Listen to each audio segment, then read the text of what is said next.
అందరికీ నమస్కారం.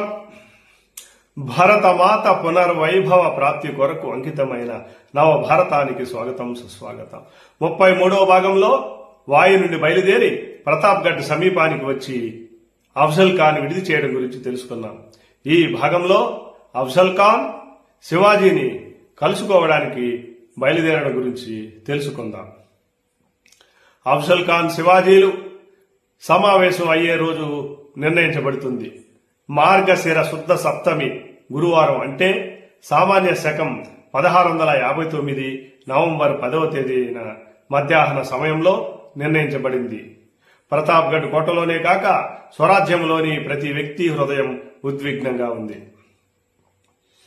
ప్రతి ఒక్కరూ అమ్మా భవానీ, మా మహారాజును రక్షించాలని ప్రార్థిస్తుంటారు. మహారాజు మాత్రం శాంత చిత్తుడై ఉన్నాడు. అంతటి సంకట సమయంలో కూడా స్వరాజ్యంలోని ఇతర దుర్గాల గురించిన వివరాలు ఎప్పటిలాగా చారుల ద్వారా వింటూ వాటి రక్షణ, నిర్వహణ గురించి ఆదేశాలిస్తున్నాడు. శివాజీ సహచరులందరూ కోటలోకి చేరుకుంటారు. వారందరి హృదయాల్లో ప్రతీకార వాంఛ, స్వరాజ్యం పట్ల నిష్ఠ పరవళ్లు తొక్కుతున్నది. వారందరినీ శివాజీ సమావేశపరిచి సర్దారులందరినీ ఒకమారు పరికించి శివాజీ గొంతు సవరించుకుంటాడు. స్వరాజ్య జోదులారా, మాతృభూమి స్వాతంత్రానికై మనం జరిపే పోరాటంలో ఇదొక విషమ ఘట్టం. బిజాపూర్ సర్దార్లలో అగ్రగణ్యుడైన అఫ్జల్ ఖాన్ నన్ను సజీవంగా పట్టుకొనడానికి సన్నద్ధుడై వస్తున్నాడు. అతనితో సంప్రదింపులకై నేను రేపు బయలుదేరుతున్నాను. అయితే విధి విలాసం ఎటువంటిదో మనకు తెలియదు.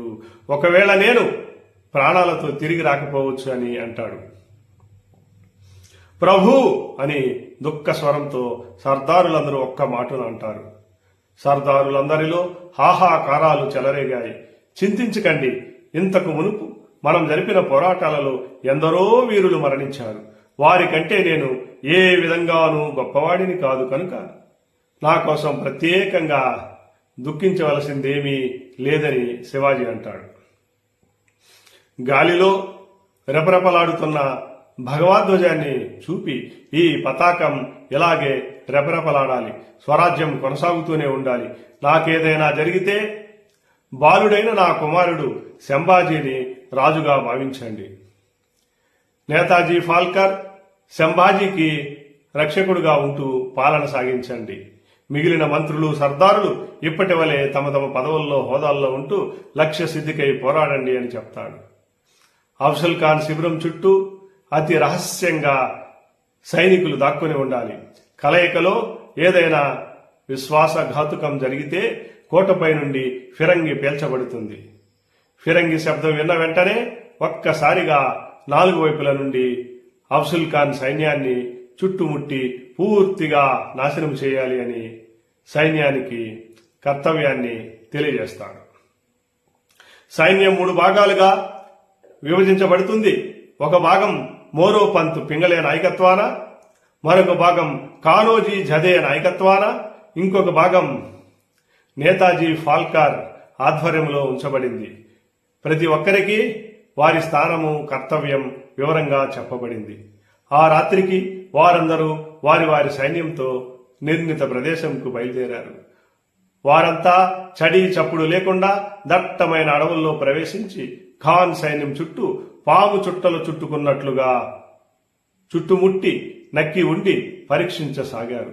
ఆ కాలరాత్రి అంతా వారు అదే విధంగా కాస్తైనా అలికిడి కాకుండా బొమ్మల వలె కూర్చొని ఉండాలి.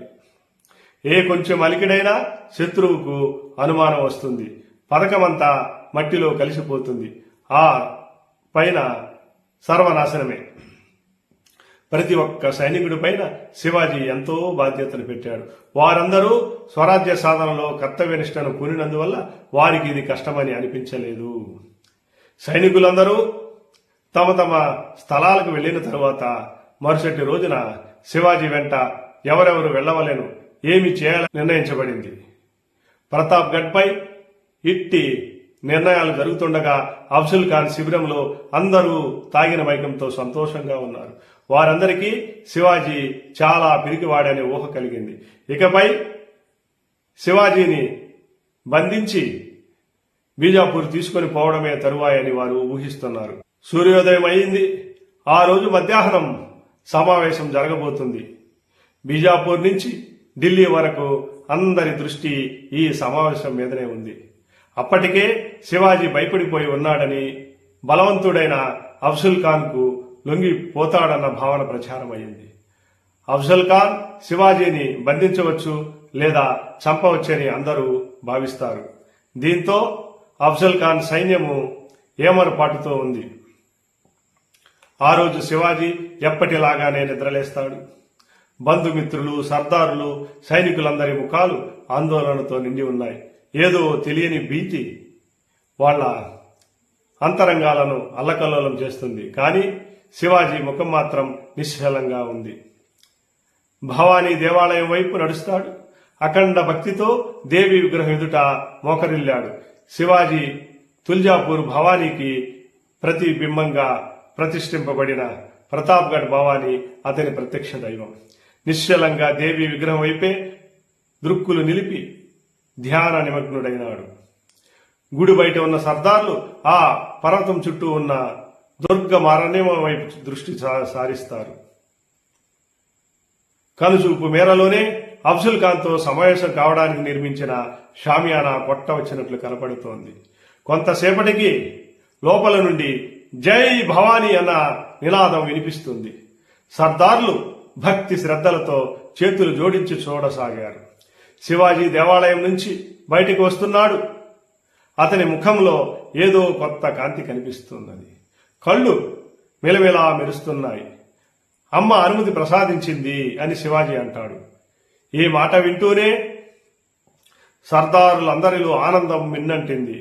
అఫ్జల్ ఖాన్ తన శిబిరం నుండి బయలుదేరేటప్పటికీ గోపీనాథ్ పంత్ అక్కడే ఉండాలి. అతను ఆఖరి క్షణంలో ఏమైనా చేయవచ్చు. అందువల్ల ఉదయాన్నే గోపీనాథ్ పంత్ను శివాజీ అఫ్జల్ ఖాన్ శిబిరానికి పంపిస్తాడు. శివాజీ సందేహం నిజమే అయ్యింది.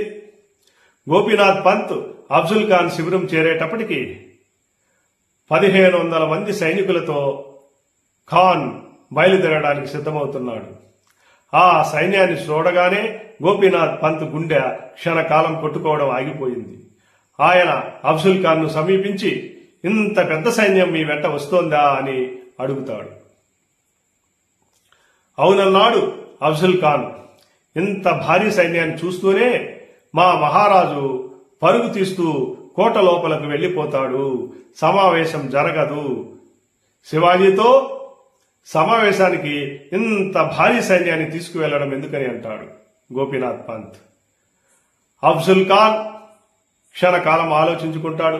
నిజమే, ఇంతవరకు వచ్చాక ఇప్పుడు శివాజీ సమావేశానికి రాకపోతే చేసిన ప్రయత్నం అంతా వృధా అవుతుంది. శివాజీ ఇంత పిరిగివాడా అని అనుకుంటాడు. అఫ్జల్ ఖాన్ తక్షణమే తన సైన్యాన్ని ఆపాడు. ఇక అతడితో బయలుదేరిన వారు కేవలం కృష్ణాజీ భాస్కర్, సయ్యద్ బందా, కోప్డే దేశముఖ్, 10 మంది అంగరక్షకులు.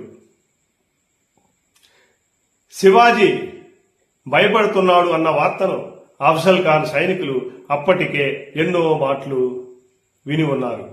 దాంతో వారికి చులకన భావనతో పాటు అలసత్వం కూడా ఏర్పడింది. తరువాతి భాగంలో శివాజీ అఫ్జల్ ఖాన్ కలుసుకోవడానికి ప్రతాప్గఢ్ కోట నుంచి బయలుదేరడం గురించి తెలుసుకుందాం. ఈ వీడియో మీకు నచ్చినట్లయితే లైక్ చేయండి, కామెంట్ చేయండి. మీరు ఇప్పటి వరకు సబ్స్క్రైబ్ చేసుకోకపోతే సబ్స్క్రైబ్ చేయండి. బంధుమిత్రుల చేత సబ్స్క్రైబ్ చేయించండి.